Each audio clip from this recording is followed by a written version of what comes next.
Bonjour, bienvenue aux entrevues d'inspiration. J'ai ici avec moi une personne que je suis depuis 99. Je suis arrivée ici de Côte d'Ivoire pour ceux qui ne le savent pas.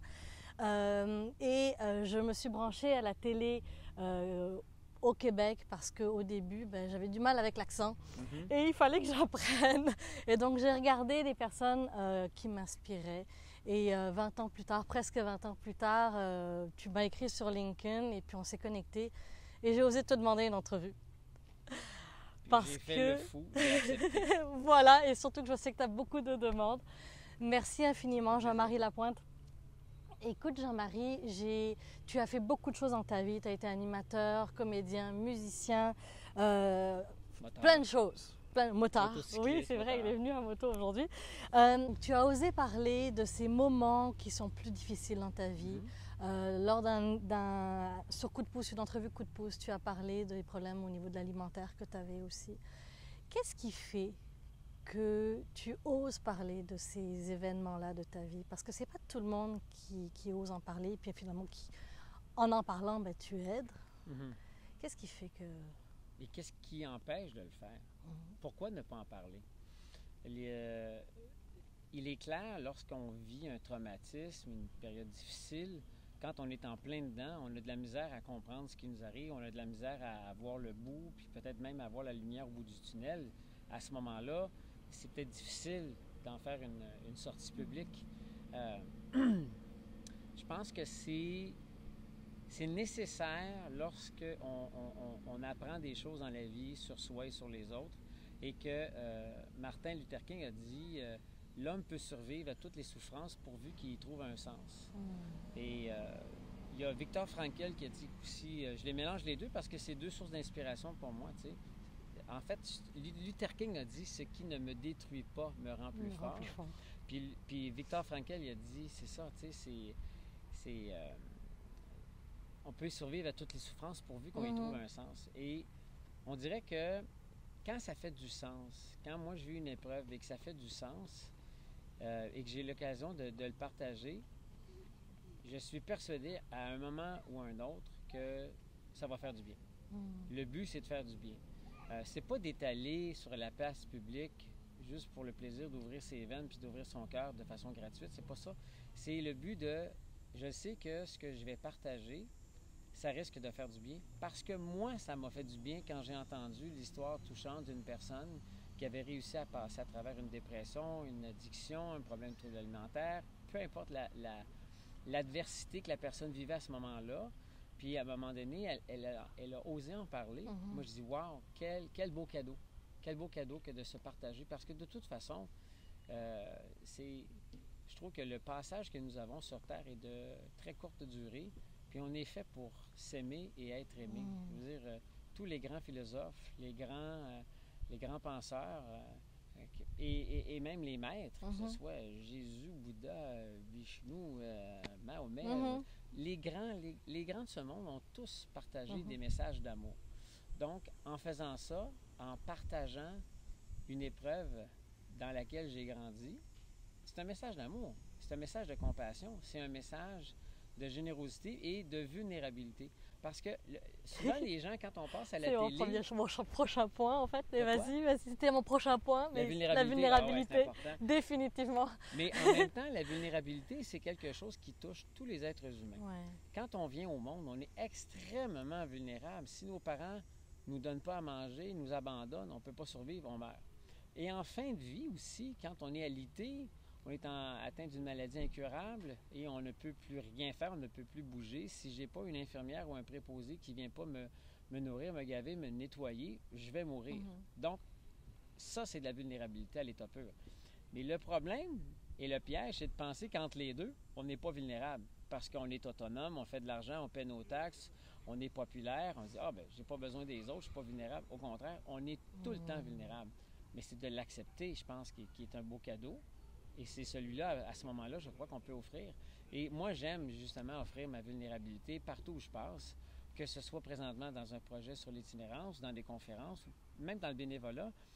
je trouve que c'est important d'oser montrer sa vulnérabilité et qui devient une force. Une force. Mais j'allais justement rebondir là-dessus parce qu'on parle de vulnérabilité. En général, les femmes vont être un peu plus vulnérables, vont montrer, vont parler un peu plus de ce qu'elles vivent.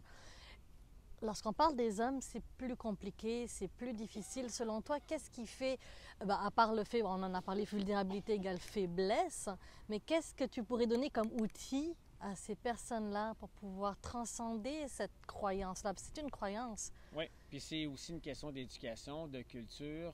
Moi, je fais partie d'une génération où les hommes, même à l'éducation, à la petite enfance, au primaire, on nous disait, ben non, un gars, ça pleure pas. C'est l'histoire des filles. C'est les filles qui pleurent. Un gars, c'est fort. Donc, on nous a renforcés dans ce sens-là, dans ce modèle-là de l'homme fort qui ne doit pas montrer ses émotions. Et nos pères, souvent, la génération avant nous, incarnaient ça aussi. Évidemment, pour ceux et celles qui me connaissent, mon père, c'est Jean Lapointe. C'est un homme qui a osé montrer sa vulnérabilité et il en a fait aussi une force. Il a ouvert une maison qui porte son nom, qui soigne les déshérités, les personnes alcooliques ou les personnes qui souffrent d'une addiction quelconque. Donc, il a osé montrer sa vulnérabilité et un petit peu comme Viktor Frankl, il en a trouvé un sens. Donc, c'est devenu une force. Alors, si je reviens à cette histoire de genre-là, les hommes ne pleurent pas et les femmes pleurent, en fait, les femmes ne sont pas plus vulnérables que les hommes. Moi, je pense qu'elles osent montrer un peu plus leur vulnérabilité. Elle est là, la nuance. Il n'y a pas un être humain qui est moins doté de vulnérabilité. Nous sommes tous vulnérables dans notre nature d'êtres humains, mais je pense qu'on apprend à montrer et à exprimer cette vulnérabilité-là, qu'on soit un homme ou une femme. Et ce qui rend peut-être la chose plus difficile, c'est de voir que lorsqu'on exprime cette vulnérabilité-là, des fois, ça rend les gens mal à l'aise. Donc, on voit les gens un petit peu croches, ils ne savent pas comment réagir. Et ça nous envoie un signal que, oh, j'ai peut-être fait quelque chose de pas correct, de montrer mes émotions. Et c'est là que le doute s'installe. Quand moi, je me mets à pleurer, je vois des gens autour de moi qui ne savent pas trop comment réagir. Mais le problème, c'est-tu moi qui pleure ou c'est eux autres qui ne savent pas comment réagir? Alors, moi, je pense que c'est pas moi qui devrais freiner mes larmes. Parce que si moi, j'ai pas peur de rire, puis de rire en public, pourquoi j'aurais peur de pleurer? C'est juste des émotions. Donc, et je me rends compte que moins je les retiens, ces émotions-là, plus libre et léger je me sens. Donc, ce que tu n'exprimes pas, tu l'imprimes. Alors, tu es mieux de l'exprimer au fur et à mesure, comme ça devient beaucoup moins lourd dans ton sac à dos que tu traînes depuis ton enfance. Donc, je pense que c'est une question d'attitude, c'est un entraînement aussi. Hein? Si on n'a pas été formé, on ne nous a pas appris à bien exprimer nos émotions, ça s'apprend. Et c'est une question aussi j'aime beaucoup de bienveillance. Ça prend de la bienveillance envers soi et envers les autres pour pouvoir justement se laisser aller dans cette vulnérabilité-là. Est-ce que tu choisis les personnes avec qui tu vas te livrer au début? Au début, quand tu as commencé, est-ce que tu choisissais ou ça a été facile? Je ne sais pas, c'est tellement loin en moi. Par contre, je le sais que, aussi bizarre que ça puisse paraître, il y a beaucoup de gens qui, des fois, lors d'une rencontre, se réalisent qu'ils sont très, très, très à l'aise avec une personne, puis ils s'ouvrent spontanément. Pourquoi? Pourquoi on va s'ouvrir spontanément à un psychologue ou un médecin ou un intervenant, mais des fois on est gêné de s'ouvrir à un proche, une amie, un conjoint, à nos enfants? Je ne sais pas. J'ai pas assez étudié cet aspect-là de pourquoi ou non exprimer sa vulnérabilité ou ses émotions. Mais chose est sûre, moi, ça me fait du bien de l'exprimer. Et puis, probablement que pour une personne qui a été victime d'un grave traumatisme, d'un choc post-traumatique, une personne qui a été violée, qui a été abusée, qui a été violentée, ça doit être par un réflexe de survie que la personne ne s'exprime pas et cherche à rassurer son intérieur, se rassurer de savoir, OK, est-ce que ici je suis en danger? Est-ce que j'ai un prédateur devant moi? Alors peut-être que même pour le travail d'un intervenant, ça va demander beaucoup de patience, beaucoup de douceur pour créer cette espèce de climat, ce container-là de confiance. De confiance. Et là, la personne, tranquillement, pas vite, c'est un peu comme un animal qui n'a jamais été battu versus un autre qui l'a été battu. L'animal qui n'a pas été battu vient vers toi, il n'est pas du tout farouche, il n'a pas peur, il vient jouer, il vient mettre la patte sur toi, il s'amuse. Tandis qu'un animal qui a été violenté, essaie pas de l'approcher. C'est lui qui doit avancer à son rythme vers toi. Donc, je pense que les personnes qui ont eu de profondes blessures ou qui n'ont peut-être pas appris à exprimer ce qu'ils avaient à l'intérieur. Il faut être un petit peu plus patient. Si tu avais deux manières, donc on a dit on se laisse aller complètement. Si tu avais un outil, en fait, que tu pourrais donner à une personne qui se sent là, elle a besoin d'aller s'exprimer, que ce soit avec les amis, que ce soit avec un intervenant, comme tu as dit, ce serait quoi le premier pas? Qu'est-ce qu'elle pourrait faire? De ressentir. Je pense qu'on doit prendre le temps de ressentir ce qui se passe.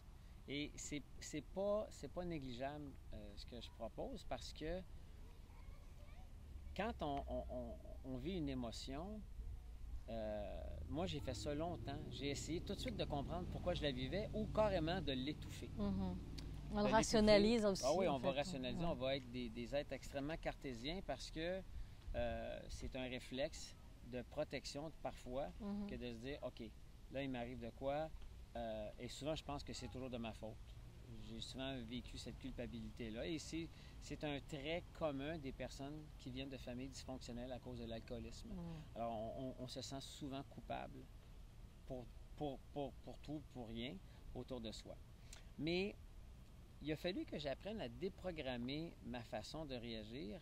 Et la première chose que c'est un de mes amis, un ami médecin qui est thérapeute, Jean-Pierre Chiasson, m'a appris, avant même de le nommer, avant même d'essayer de comprendre, premièrement, veux-tu le ressentir? Veux-tu prendre le temps de qu'est-ce que ça te fait? Qu'est-ce que ça te fait? Bon, premièrement, si j'éprouve une peur, si j'éprouve un sentiment de jalousie, d'insécurité, de culpabilité, juste de ressentir, c'est quoi la sensation, où est-ce que ça me fait mal, puis je la ressens, tu sais. Alors, après ça, tranquillement, pas vite, maintenant que je l'ai ressenti, je vais essayer de mettre des mots, de mettre des mots, M-O-T-S sur des mots, M-A-U-X. Donc, j'essaie de mettre des mots. Qu'est-ce que je ressens? Qu'est-ce qui m'est arrivé? Pourquoi je me sens abandonné? Pourquoi j'éprouve cette jalousie-là? Pourquoi j'éprouve cette envie-là? Pourquoi j'éprouve cette peur? Puis là, en échangeant avec quelqu'un, on va essayer d'y trouver sens. Et parfois, ça fait réveiller des vieilles blessures.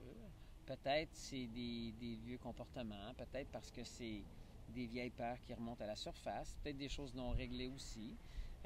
Mais c'est à force de donner de l'espace à ces émotions-là qu'on y trouve un sens, puis aussi qu'on s'en dégage. C'est un peu comme, OK, check, ça je l'ai compris, je l'ai apprise, on passe à autre chose. Sauf que ressentir, c'est toucher à la souffrance, et tu parles beaucoup de cette souffrance-là que tu as ressentie tout le long de ta vie. C'est pas facile parce qu'on ne sait pas quoi faire avec. Oui, mais la souffrance, elle est omniprésente. À tous les jours, nous éprouvons des émotions, des sensations de souffrance, qu'elles soient physiques, qu'elles soient spirituelles, mentales, peu importe. Tu veux dire, la vie est souffrance. Bouddha l'a dit, c'est une des nobles vérités du Bouddha. On expérimente la matière aussi en tant qu'âme.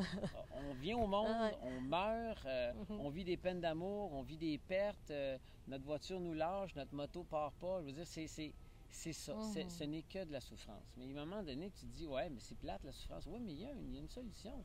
Il y a un antidote à la souffrance. Donc, quand tu découvres qu'il y a des antidotes, c'est déjà moins souffrant.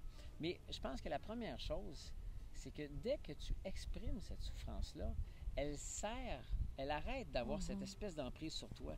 Elle desserre son emprise sur toi.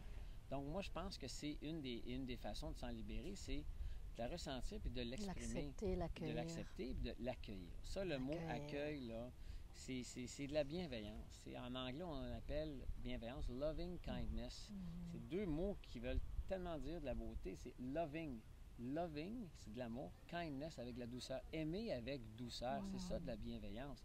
Puis je pense que c'est souvent l'antidote dont on a besoin dans notre vie de fou de 21e siècle dans la société occidentale, où on court tout le temps avec plus. On veut tout le temps plus. Plus d'argent, plus d'amis, plus de biens, plus de voitures, plus de réputation positive, plus n'importe quoi. Et on ne sait pas forcément non plus à quoi ça répond comme besoin.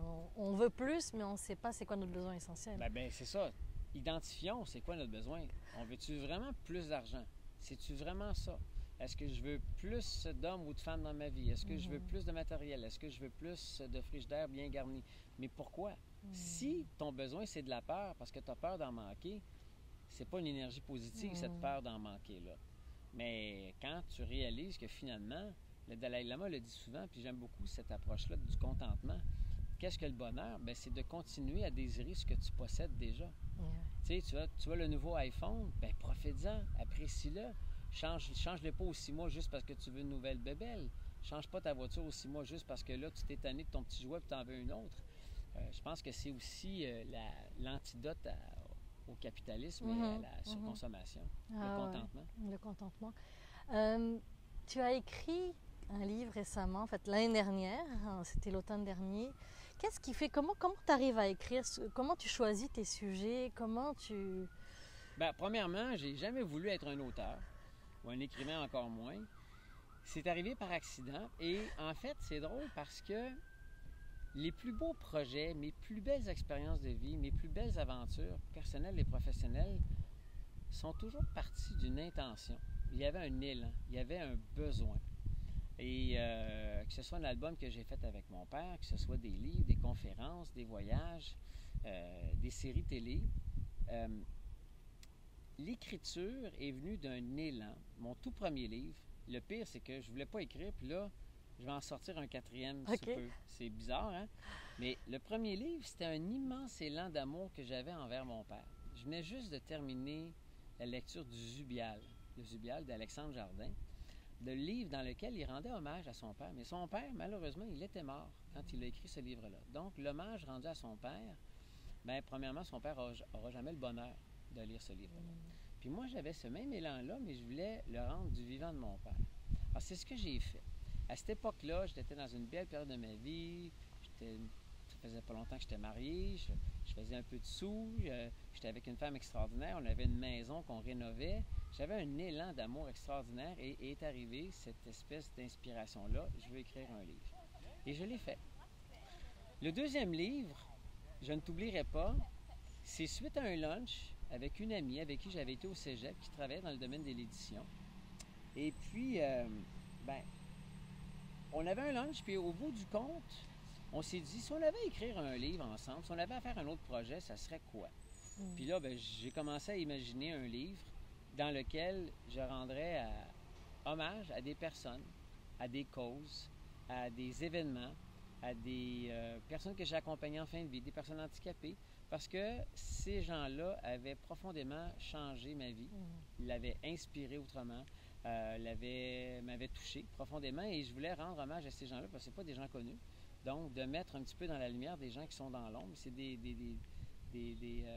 héros silencieux, des héros de l'ombre. Il y en a beaucoup. Ça, je voulais rendre hommage à ces gens-là. Ça a donné Je ne t'oublierai pas.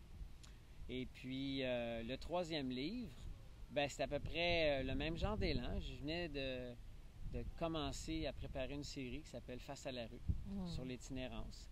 Et puis, je sentais le besoin de compléter ce qu'on vivait dans la série, c'est-à-dire de présenter des personnages et aussi jeter des réflexions, des changements qui s'étaient opérés en moi grâce aux gens de la rue que j'avais rencontrés. Et paradoxalement, souvent, c'est ces gens-là qu'on rejette, qu'on ne veut pas regarder, qui nous dérangent dans notre vie au quotidien.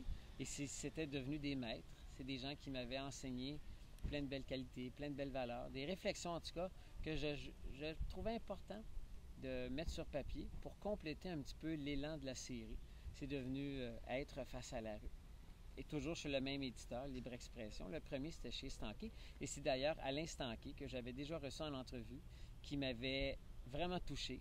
C'était un être extraordinaire. Et je m'étais dit, c'est lui mon éditeur. C'est avec lui que je voudrais écrire mon livre. Donc, c'est encore une histoire de cœur. Même chose pour Face à la rue, puis Je ne t'oublierai pas. Puis, prochainement, cet automne, va sortir un livre avec Claude Paradis. Claude Paradis, qui est un prêtre, qui est le prêtre de la rue, qui est peut-être la nouvelle génération des pops. Claude est un être qui a connu la rue, qui a connu l'enfer de la consommation. Il a vécu vraiment des grandes difficultés, des grandes angoisses, des grandes peurs. Et c'est devenu un prêtre, et c'est un prêtre qui accompagne les plus déshérités, les plus pauvres. C'est les gens qui vivent en situation d'itinérance. Et la maison d'édition Novalis nous a proposé d'écrire un livre, et ça se fait sous forme de conversation, d'échange. Donc, je fais une entrevue avec Claude. Disons que je le fais parler. J'y tire les verres du nez. Okay. C'est pour ça que le livre, ça s'appelle « Confession d'un prêtre de la rue ». Seulement, c'est les prêtres qui font la confesse. Mais là, c'est toi qui... C'est lui qui passe à la confesse. Oui, c'est bon. La confession d'un prêtre de la rue avec Claude Paradis. C'est le prochain livre. On parle souvent des fléaux, des problèmes, sans forcément mettre l'accent sur ceux qui ont réussi à passer à travers. On va parler, j'ai dans la tête, par exemple, le cancer. On va parler beaucoup de cancer, on va parler que oui, mais ça tue beaucoup de monde, puis tout le monde est atteint, mais on ne parlera jamais suffisamment de ceux qui s'en sont sortis. On ne parlera jamais assez de ceux qui sont passés à travers les problèmes à l'alcool et qui ont réglé ces problèmes-là. C'est toujours, la vision est toujours au pire, malheureusement. Comment, et en fait, avec ton travail, je trouve qu'on voit ces personnes-là, tu mets la lumière sur ces personnes, tu leur donnes. C'est tellement drôle parce que moi, je vois le contraire de ce que tu viens de dire. Ah moi, oui? Il me semble que je lis tellement d'histoires de personnes qui ont vécu des grands traumatismes, des peurs, des angoisses, des maladies et à qui on rend hommage. Moi, quand je tape sur mon fil Facebook, oui, il y en a de la tragédie partout dans le monde, mais il y a tellement d'histoires, tu sais, comme la fille... Alors, je ne me suis pas abonnée aux bonnes pages, Jean-Marie. Peut-être. Mais tu sais, je ne veux pas dire que ton verre est à moitié vide et le mien est à moitié plein. Mais il vient à un moment donné que moi, je suis profondément persuadée qu'au moment où on se parle, il y a beaucoup plus de gestes et d'actions de bonté en ce monde, au moment, que de gestes de violence et de colère et de guerre. Oui, c'est spectaculaire quand on voit deux pays en guerre avec le sang qui coule. C'est alarmant, c'est épeurant. C'est sûr que ça fait peur. Mais c'est vrai que ça va-tu à... Est-ce que c'est à cause de la curiosité morbide de l'être humain? Tu remarqueras quand deux personnes se parlent, puis mettons... je t'annonce, j'ai quelqu'un dans mon entourage, dans ma vie, qui est mort. Je suis désolé, il est mort de quoi? C'est souvent la première question qu'on pose. Il est mort de quoi? Après, il avait quel âge? Il avait quel âge? Puis bon, il est mort de quoi? Mais pourquoi on pose la question, il est mort de quoi? Bien, je pense que ça fait partie de nos peurs fondamentales. La peur de la mort. On a peur de la mort. Et on a peur de comment on va mourir.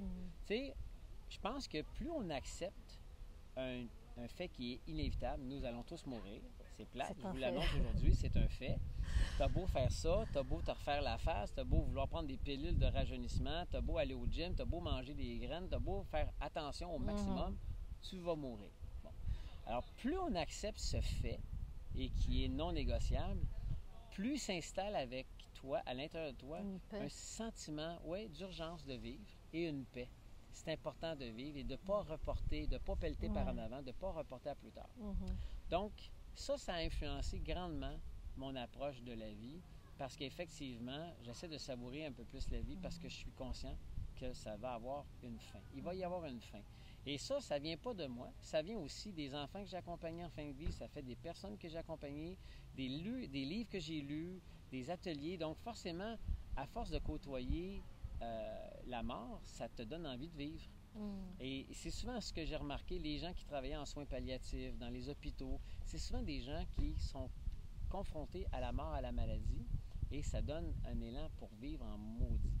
Donc, j'ai dérouté un petit peu c'est très bien. De ta question. C'est très, très bien. Mais en fait, je revenais en fait sur le fait, comme tu disais, le sensationnalisme versus le côté positif des choses, etc. Et moi, c'était parce que je l'avais vécu au niveau du cancer où j'ai eu à accompagner une personne à ce niveau-là pendant plusieurs périodes dans sa vie. Et j'avais l'impression que c'était toujours dramatique. Mais je dis oui, mais il y en a plein qui s'en sortent. Regardez. Et j'ai trouvé, ça c'est ma perception quand j'étais dans le problème. Donc là, ça va très bien. Mais c'est vrai qu'il y a beaucoup de mouvements qui se mettent en place, il y a beaucoup de gens à leur niveau qui essayent. Et j'aime à dire qu'une étape à la fois, une personne à la fois. Oui, tout à fait. Une parole même à la fois. Oh mon Dieu, il faut rendre ça un petit peu plus accessible. Puis, c'est clair que les coups d'exploit qu'on va voir, la personne qui a atteint l'Everest, la personne qui a brisé le record du monde de telle affaire, c'est spectaculaire, mais il ne faut pas sous-estimer la beauté des petits gestes. Tu sais, Mère Teresa qui dit c'est pas important de faire des grandes choses, mais de faire des petites choses avec un grand cœur.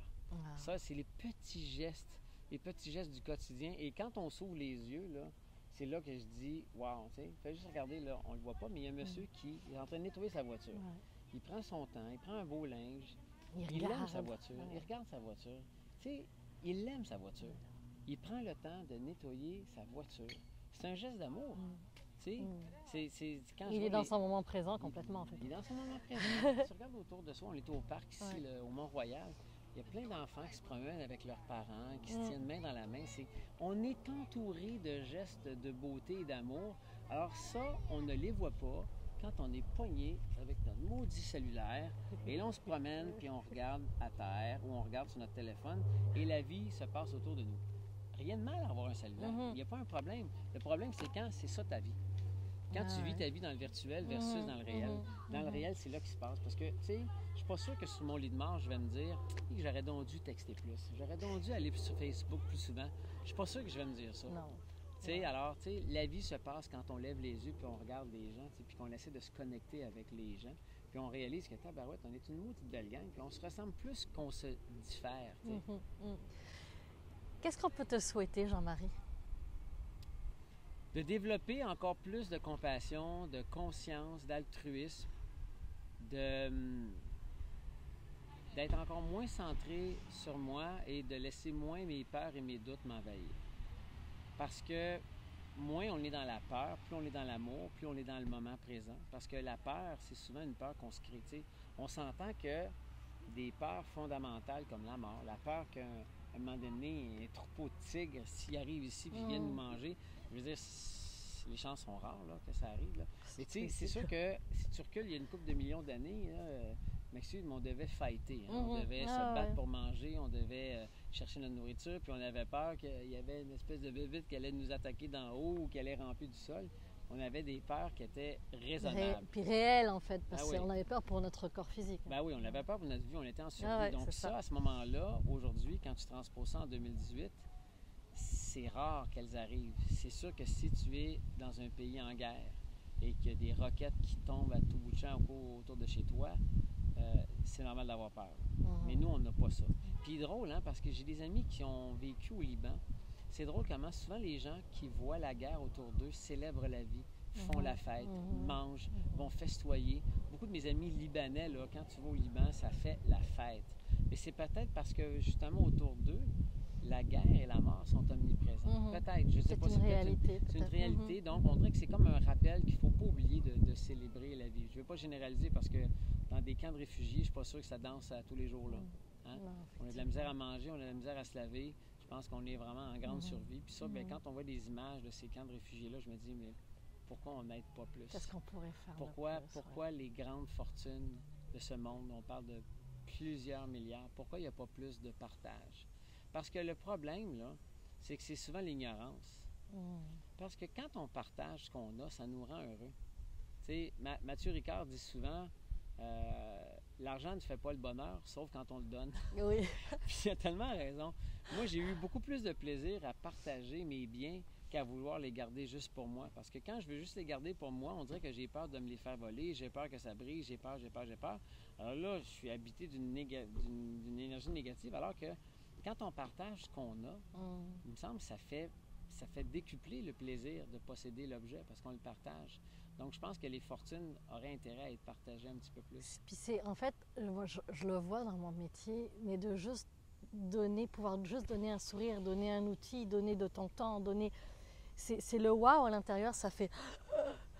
Ça souffle. Autant l'autre est content, mais j'ai l'impression que moi, je suis plus contente que la personne qui reçoit ce que j'ai donné, en fait. Bien, il y a autant de plaisir à donner qu'à recevoir. Il y a autant de plaisir, puis c'est pour ça que je trouve que le proverbe qui dit dans la vie, pour être heureux, il faut se promener avec 2 sacs. Un pour donner et l'autre pour recevoir. Puis l'image, ça donne comme une image d'une balance. Hein? Une personne bien équilibrée, c'est une personne qui est capable de donner et de recevoir. Puis... Mais ça, c'est l'histoire d'une vie. Là. Moi, je collectionne des citations, j'en lis à tous les jours, j'en partage. Mais on dirait que les citations, c'est pour les gens pressés qui n'ont pas le temps de lire un livre. Tu n'as pas le temps de lire? Lis-toi une couple de citations, ça va te faire du bien. T'sais. Il y a tellement de sagesse en quelques petits mots. Moi, je pense que ça peut faire du bien, puis ça peut illuminer au moins le début de ta journée. Je pense que c'est juste d'être bon. Je crois que l'être humain est profondément bon. Puis, c'est juste que on ne le sait pas tout le temps. Je pense que des fois, on est tellement occupé, on est trop centré sur soi qu'on oublie qu'on est une bonne personne. Puis, je pense que profondément, l'être humain, dans sa fibre la plus profonde, dans le plus profond de son âme, on est des bonnes personnes. Selon la famille, peut-être on l'a oublié plus rapidement, en fait, selon l'environnement que l'on a eu. Il y a tellement de facteurs qui font que des fois, nos blessures prennent le dessus et qu'on est en mode de survie, mais dès qu'on pense que l'être humain est bon, puis que l'autre aussi c'est une bonne personne, puis le voisin aussi c'est une bonne personne, puis même l'autre, quand il me fait chier, je sais qu'au fond, c'est une bonne personne. Puis il s'est pas réveillé ce matin en disant « je vais embêter Jean-Marie aujourd'hui ». Il a juste vécu, il a fait ce qu'il a... un psychopathe, puis de carburer à la douleur, puis d'éprouver un plaisir sadique à faire souffrir quelqu'un, mais ça, c'est une pathologie, là. On parle d'une pathologie, là, tu sais. Mais là, je te parle d'une personne, tu sais, qui est normal. On est toutes faites pour le bonheur, puis je pense que le bonheur, bien, c'est aussi quelque chose qui se partage, puis c'est quelque chose qui se cultive. Tu sais, les gens, des fois, me disent « Tabarouette, t'as l'air d'être heureux, t'es en forme, t'es beau garçon, toute la vie te sourit. » Je dis « Ouais, mais si, ça vient pas tout seul. C'est un travail de tous les jours, tu sais. Excuse-moi, mais Usain Bolt qui a gagné ses médailles d'or, là, tu penses-tu qu'il a juste décidé de se lever un matin puis s'est allé aux Jeux olympiques puis il a gagné les médailles? C'est des heures et des heures et des heures d'entraînement. N'importe qui accomplit des grandes choses ou des petites choses, c'est des heures de travail. Donc c'est pour ça que derrière tout ça, ben, je pense qu'il y a le mot patience aussi. J'ai envie de te partager, puis on se laisserait là-dessus. Tu sais, on a parlé de la bienveillance, de l'amour, mais il faut être patient. Tu sais. Ça ne sert à rien de tirer sur une fleur, elle ne poussera pas plus vite. Prends ton temps, profite du temps que ça prend, savoure le temps que ça prend, puis soyons patients aussi. C'est une belle qualité, hein, de développer de la patience envers soi et envers les autres. Est-ce que tu es né avec de la patience? Parce que moi, Madame Patience n'est pas venue avec mon... Elle n'est pas venue chez toi? Non, moi, je l'apprends encore. Oh mon Dieu, je l'apprivoise. Mais sais-tu, c'est quoi? Je pense qu'il y a des moments dans ma journée ou dans ma semaine, je me sens plus patient que d'autres. Et généralement, quand je prends soin de moi, quand je mange bien, quand je dors bien, quand je fais de l'activité physique, quand je lis des belles pensées.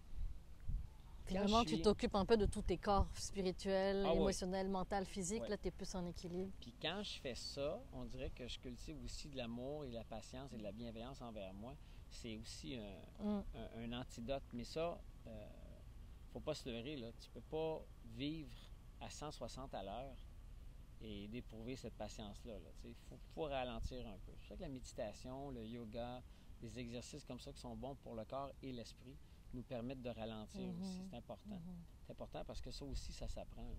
Ben, tout s'apprend. Tout s'apprend. Tout s'apprend. Je veux dire, Mozart, là, il a composé des chefs-d'œuvre, Beethoven aussi, mais il n'est pas venu au monde génie. Là. Il a développé son génie, il a développé son talent. Il avait peut-être des prédispositions, mais il a fallu qu'il les développe. Combien de gens ont des prédispositions extraordinaires, mais ne les développent pas? Alors. Et ça apprend aussi, c'est que quand tu parlais de patience, c'est qu'aujourd'hui, on est dans une société où tout doit être vite, les résultats doivent arriver vite. Moi, je parle d'entrepreneuriat, ça fait 8 ans que je suis dans le domaine. Je commence depuis 2-3 ans à vivre de mes affaires. Ça n'a pas été toujours le cas. C'est de continuer à travailler, c'est les efforts, c'est un travail. Tu parles d'entrepreneuriat. Victor Hugo a dit une phrase extraordinaire, autant pour les gens qui sont dans les affaires que pour n'importe qui est à l'aube de vivre une belle aventure ou un projet. Il dit « Rien n'est plus puissant qu'une idée dont l'heure est venue. » Alors, tu sais, là, quand le timing est fait pour t'arriver là, il y a un temps pour tout, mais quand c'est le temps, ça ne sera pas arrêtable. Rien n'est plus puissant qu'une idée dont l'heure est venue. Ça explique peut-être des fois les succès, comment ça se fait que Facebook est arrivé, comment ça se fait que Google a été inventé, comment ça se fait qu'on a inventé l'électricité, la voiture, l'essence. Tu te dis, ouais, mais c'est parce que c'était le temps. C'était le temps, c'est arrivé, le timing. On dit souvent, hein, c'est toujours ça. Toujours une question de Jean-Marie, c'est le timing. C'est le timing. J'aurais voulu que ça fonctionne il y a 7 ans, ça n'aurait pas fonctionné. Non. C'est... Mais tu n'aurais pas compris un mot de ce que je disais parce que tu ne comprenais pas le voile, tu n'apprenais pas le québécois. Là, tu es capable de le dire pantoute. Pantoute. Je suis mariée à un Québécois aussi, ça aide. Good choice. Ben, merci infiniment, Jean-Marie. Vraiment, merci. Alors, les amis, posez des questions, partagez, likez, faites ce que vous avez à faire. Soyez heureux. bienveillance, amour, patience. Mhm. Et voilà. Ciao!